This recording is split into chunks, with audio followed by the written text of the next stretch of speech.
আমি ফুটবল খেলতাম, স্কেটিং করতাম, পারি না এখন, হাঁটতেই পারি না, ব্যথা লাগে।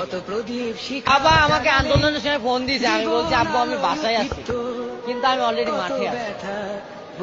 এটা আমার প্রতিবন্ধকতা ছিল বাবার জন্য, কারণ সে তো সইতে পারবে না। সততার এই দেশের কোনো মূল্য নাই। চিটার যত রকম ফ্রড বাটপারদের আপনি মানে করবেন, তাদের মূল্য ঠিক আছে। আমি তখন দেখেন লাঠি নিয়ে বেড়াইতাম না, দৌড়াইতাম, আমি ফুটবল খেলতাম, স্কেটিং করতাম, পারি না এখন, হাঁটতেই পারি না, ব্যথা লাগে। এই বাদে পুষ পড়ে।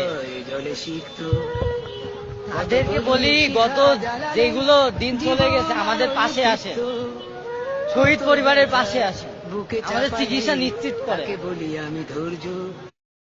আমি ফুটবল খেলতাম, স্কেটিং